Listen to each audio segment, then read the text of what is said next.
नमस्कार विद्यार्थ्यांनो, मी अण्णा वैद्य, श्रीमती नरसम्मा कला वाणिज्य विज्ञान महाविद्यालय किरणनगर अमरावती.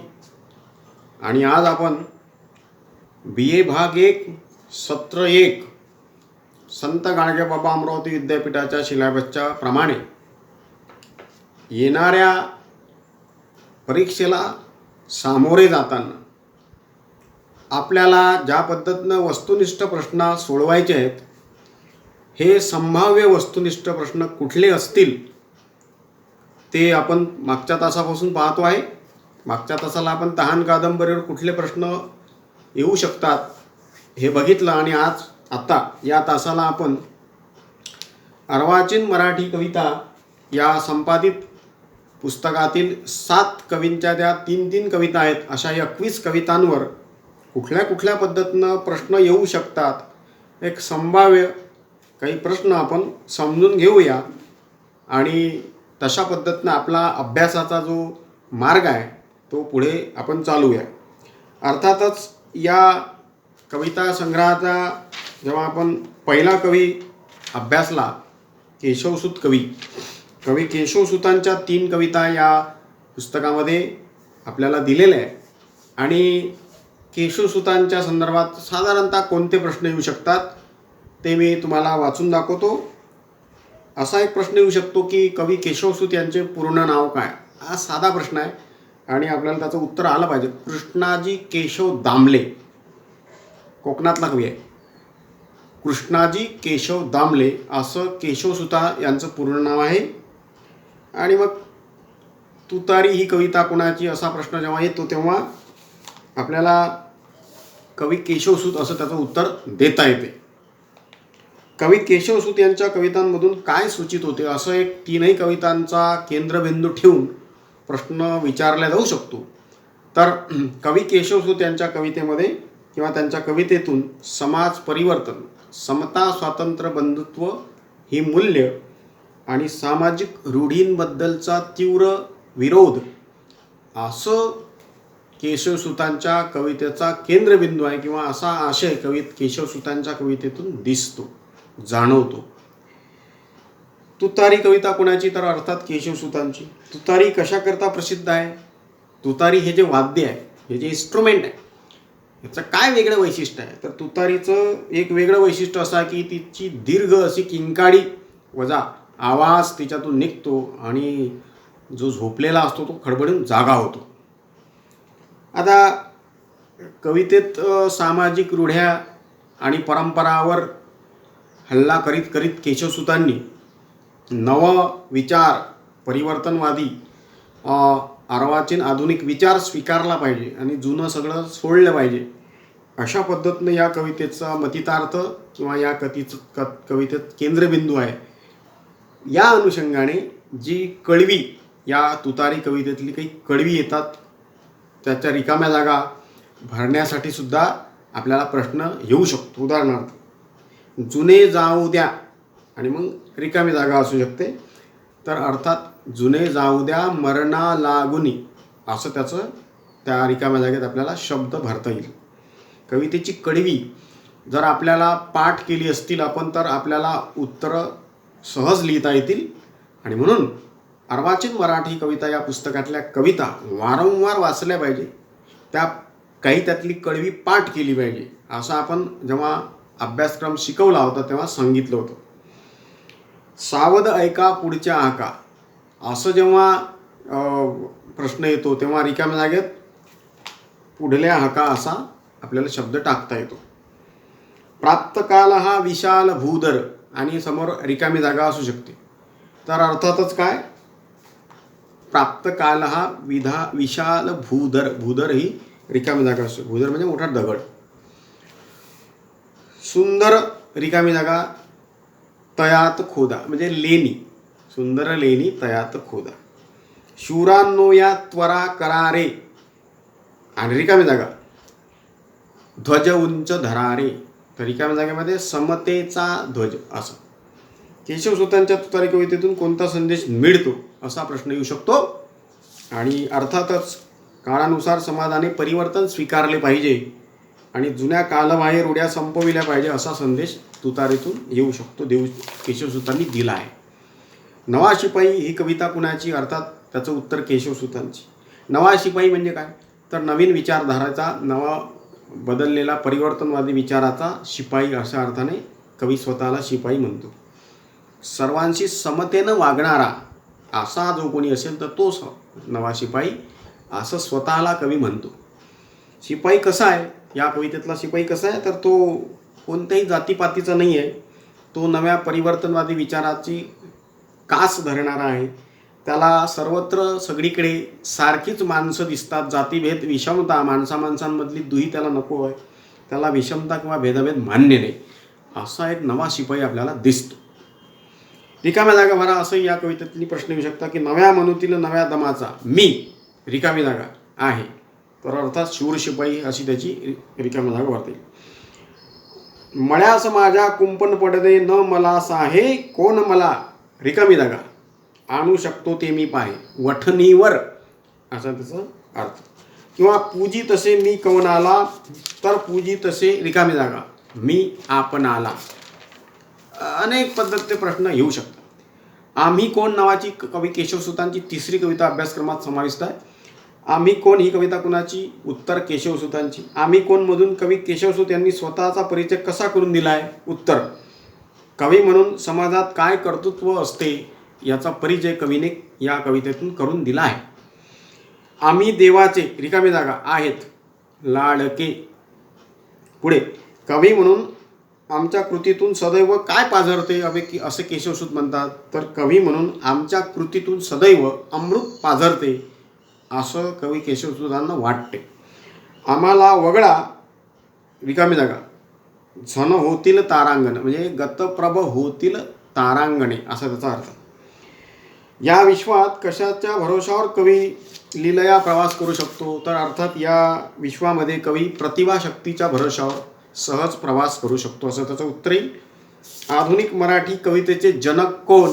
तर कवी केशवसुत असं त्याचं उत्तर असेल.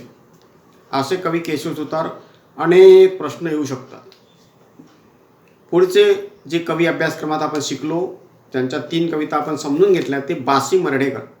बासी मर्ढेकर यांचं पूर्ण नाव काय? तर बाळ सीताराम मर्ढेकर. बासी मर्ढेकर यांना मराठी कवितेच्या प्रांतात कोण्या नावाने ओळखले जाते? अर्थातच नवकवितेचे प्रणेते या संज्ञेने कवी बासी मर्ढेकर यांना ओळखले जाते. भंगुदे काठिन्य माझे ही कविता कुणाची? अर्थात कवी बासी मर्ढेकर यांची. भंगुदे काठिन्य माझे मधून कोणता अर्थ सूचित होतो? तर आपल्या मनातला वाईट भाव, अहंकार संपून जावा अशी विनंती परमेश्वराजवळ मर्ढेकर करतात असा अर्थ सूचित होतो. भंगुदे काठिन्य माझे या कवितेमधून मर्ढेकर परमेश्वराजवळ कोणतं मागणं मागतात असे अनेक उत्तरं त्याची येतील. माझ्या मनातला कठीणपणा जाऊ दे, कठोरता जाऊ दे, मनातील आम्ल किंवा आंबट किंवा वाईट विचार जाऊ दे, ईश्वराच्या आवडीचा सूर माझ्या मनात येऊ दे, माझे फक्त उच्चारापुरते स्वातंत्र्य राहू दे, किंवा माझ्या जिभेचा लोभ ढळू दे, किंवा द्रौपदीचे सत्व माझ्या भाषारूपी शरीराला येऊ दे, किंवा मीपणाचे कळवट कार्पण्य जाऊ दे, किंवा भावनेला शास्त्रकाट्याची कसोटी येऊ दे, मला धैर्य दे, नम्रता दे, तप्त पोलादाप्रमाणे बुद्धीला माझ्या वाकू दे, किंवा आशयाचा तूच स्वामी आहे, मी फक्त भिकारी. असे अनेक पद्धतीनं विनंती भंगुदे काठिन्य माझेमधून कवी बासी मर्ढेकरांनी केली. गणपतवाणी या कवितेची कविता ही कविता कोणाची? अर्थात बासी मर्ढेकरांची. गणपत कोण आहे? तर गणपत किराणा दुकानदार आहे, वाणी समाजाचा आहे. गणपतवाण्याला कोणता शौक आहे? बिडी पिण्याचा शौक आहे. गणपतचे स्वप्न कोणते असते? की त्याला 2 मजली इमारत बांधायची असते, 2 मजली माडी बांधायचं त्याचं स्वप्न असते. गिराईकाशी गणपत कसा वागतो? तर गिराईकाची काळजी घेतो, सर्वांशी तो चांगला वागतो. रोज गणपत काय करतो? तर हिशोब करतो रोज. गणपतच्या दुकानात काय काय असते? तर सर्व पदार्थ असतात, तेलयुक्त आणि काही वस्तूसुद्धा असतात. गणपतच्या स्वप्नाची पूर्तता न होण्याचे कारण काय? तर सर्वसामान्यांच्या स्वप्नाची पूर्तता कधी होत नसते, हेच कवीला या कवितेतून सूचित करायचं आहे. दुकानात बसून गणपत काय काय करतो? तर दुकानात बसून गणपत तुकारामाची गाथा वाचतो. गणपतचा शेवट कसा होतो? तर कष्ट करू करू बिचारा त्याला मरण येते, त्याचं स्वप्न पूर्ण होत नाही. गणपतवाणीमधून कवी काय सुचवतात आपल्याला?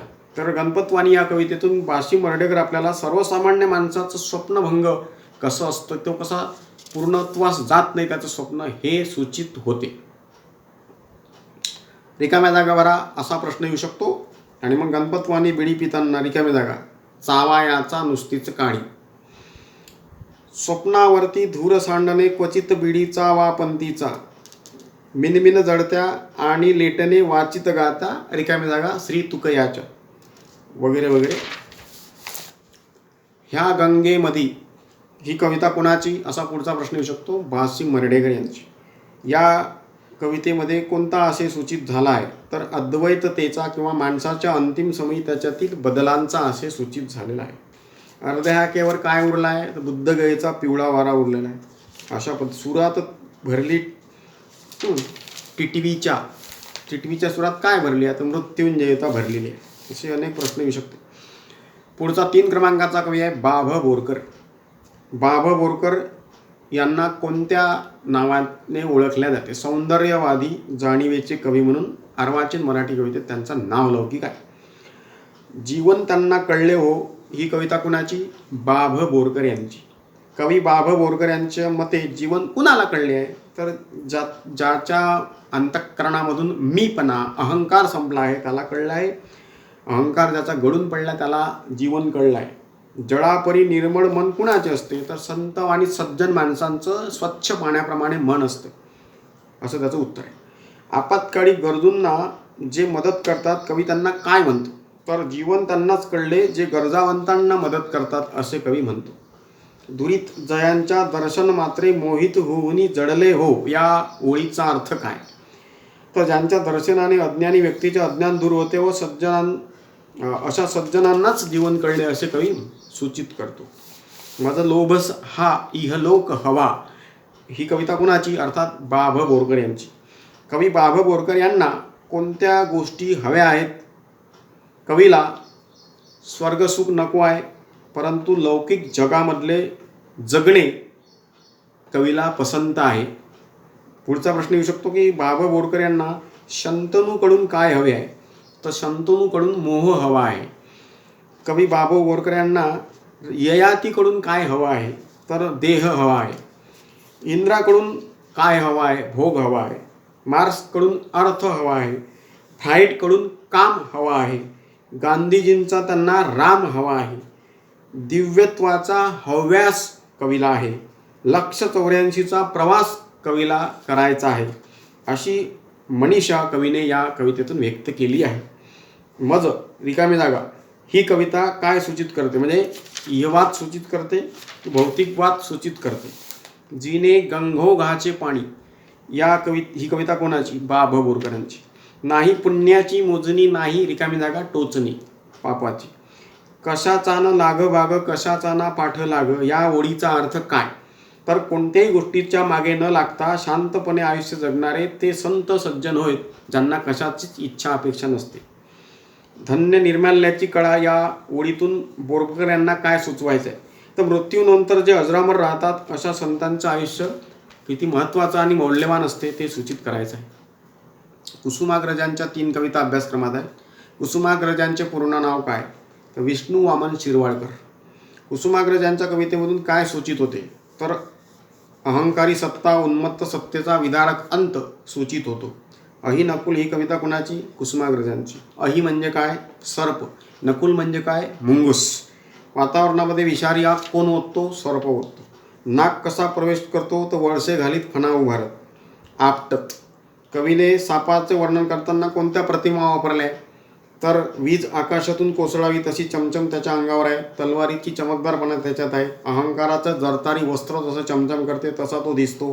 यमाच्या जवळ असलेली कट्यार जणू काही ती आहे. सर्वांचा बळी घेत चालणारी, वगैरे वगैरे. थायथाया खाली नाचावी आणि तिच्या तांडव नृत्यातून तिचं कंकण खाली गळून पळावं, तसा हा साप आहे. सर्पाचे चांचल्य वर्णन करताना कवी काय म्हणतो? सर्पाचे चांचल्य वर्णन करताना कवी त्याला दर्याचे गांभीर्य, चांचल्य विजेचे आणि मृत्यूचा मानकरी असे 3 प्रतिमा वापरतो. अंगार कण्यापरी नयन कोणाचे लाल असतात? तर नकुलाचे म्हणजेच मुंगसाचे डोळे लाल असतात. सर्प मुंगसाच्या लढाईत कोणाचा पराजय होतो? तर सापाचा पराजय होतो. संग्राम संपल्यावर कोणती सापाची अवस्था होती? तर त्याचे 100 तुकडे होतात. हिमलाट ही कविता कोणत्या कवीची आहे? कुसुमाग्रजांची आहे. हिमलाट म्हणजे काय? तर थंडीची लाट.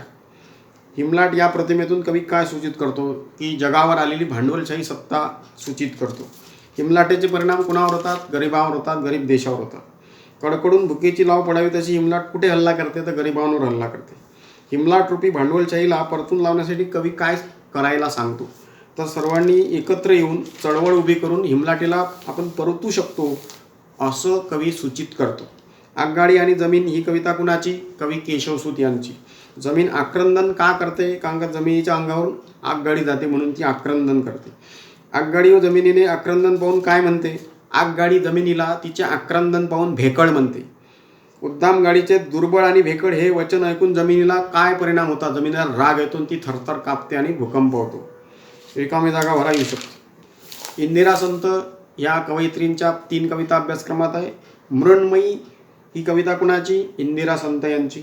मृण्मयी कवितेमधून इंदिरा संत यांना कोणता आशय सूचित करायचा आहे? मातीची महती व निसर्गाची किमया वर्णन करण्याची आहे. इंदिरा संत यांना कशाची ओढ लागली आहे? मातीची ओढ लागलेली आहे. रिकाम्या जागा भरा असा प्रश्न येऊ शकतो आणि त्यातल्या सगळ्या कळव्यांमधले कुठलंही कळवं त्यात येऊ शकते. हाकेवर आहे गाव ही कविता कुणाची? इंदिरा संत यांची. हाकेवर गाव आहे या कवितेतून कोणता आशय सूचित होतो? तर प्रिय व्यक्तीचा शोध व त्याच्याविषयीची हुरहुर प्रतीत होते. कुठे असेल ते गाव जिथे आहे पोचायचे, कुठे असेल ते घर जिथे आहे थांबायचे असे कवयित्री कुणाच्या संदर्भात म्हणतात? तर प्रिय व्यक्तीच्या बद्दलचा भाव यातून व्यक्त झालेला आहे. प्रिय व्यक्तीबद्दल कवयित्री असं म्हणते. यावरही रिकाम्या जागा येऊ शकतात. झंझावात कविता कुणाची? तर अर्थात इंदिरा संत यांची. आणि इंदिरा संत यांनी झंझावातमधून कोणत्या ऋतूचे वर्णन केलेले आहे? तर अर्थात वर्षा ऋतूचे किंवा पावसाळ्याचे वर्णन केलेले आहे. विंदा करंदीकरांच्या 3 कविता अभ्यासक्रमात समाविष्ट आहे. विंदा करंदीकरांचे पूर्ण नाव काय? तर विंदा करंदीकरांचे पूर्ण नाव गोविंद विनायक करंदीकर. हा रस्ता अटळ आहे ही कविता कुणाची? तर विंदा करंदीकरांची. ही जनता अमर आहे ही कविता कुणाची? विंदा करंदीकरांची. सब घोडे 12% ही कविता कुणाची? विंदा करंदीकरांची. सब घोडे 12% म्हणून काय लेखक कवीला सांगायचं आहे? तर सर्वत्र सारखीच परिस्थिती असते असा आशय या कवितेत कवीला सुचवायचा आहे. नारायण सुर्वे यांना कोणते कवी म्हणून मराठी साहित्यात ओळख आहे? तर नारायण सुर्वे यांना कामगार कवी म्हणून सर्वत्र त्यांची ओळख आहे. 4 शब्द कविता कुणाची? नारायण सुर्वे यांची. 4 शब्दामधून सुर्वे यांना सारस्वतांना कोणता संदेश दिलेला आहे? तर कामगार जीवनावर कविता लिहून मी गुन्हा करणार आहे असा एक रोखठोक सवाल नारायण सुर्वे यांनी सारस्वतांना दिलेला आहे. 4 शब्दामधून सुर्वे यांनी स्वतःचा परिचय कसा करून दिलेला आहे? मी तळपती तलवार आहे आणि कामगार आहे असा परिचय करून दिलेला आहे. एकटा चालू नाही युगाचीही साथ आहे असे सुर्वे का म्हणतात? कारण सुर्वे ज्या काळात जगासमोर सुर्वे ज्या काळात कविता लिहितात त्या काळात जगात सर्वत्र परिवर्तन आलेलं आहे आणि म्हणून जगाची साथ कवीला आहे असं कवी म्हणतो. एकटा चालू नाही युगाचीही साथ आहे, सावध असा रिकामी जागा ही सुरुवात आहे, तुफानाची सुरुवात आहे. 2 दिवस ही कविता कोणाची? 2 दिवस ही कविता नारायण सुर्वेंची आहे. 2 दिवस वाट पाण्यात गेले, 2 दिवस दुःखात गेले असे कुणाबद्दल कवी म्हणतो? अर्थात कामगारांच्या दारिद्र्याबद्दल, आपल्या आयुष्याबद्दल कवी असं म्हणतो. भाकरीचा चंद्र शोधण्यात जिंदगी बर्बाद झाली या ओळीतील भाकरीचा चंद्र ही प्रतिमा काय सुचवते? तर 2 वेळच्या जेवणाची सोय लावण्याची आयुष्य गेलं, पोटाचं खळगी असं भाकर म्हणजे भूक हा अर्थ यातून सूचित होतो. दुःख पेलावे कसे पुन्हा जगावे कसे हे कवी कोणत्या शाळेत शिकला? हे कवी जीवनाच्या शाळेत शिकला. आणि कठीण होता या कवितेतून कवी काय सूचित करतो? तर कठीण होता या कवितेतून कवी आतापर्यंत सहन करत आलेला सगळा उद्वेग एका क्षणी तो भडकू शकतो असा एक आशय सूचित करतो. असा खूप धावता आळावा या पद्धतीनं अनेक प्रश्न आपल्याला येऊ शकतात. तशा पद्धतीची तयारी विद्यार्थ्यांनी करावी आणि या सर्व कविता वाचाव्या, त्या समजून घ्याव्या, काही कडवी त्यातली पाठ करावी, तरच आपल्याला या प्रश्नांची उत्तरं देता येतील आणि आपण या परीक्षेत यशस्वी होऊ. सर्व विद्यार्थ्यांना शुभेच्छा. आणि आपण थांबूया.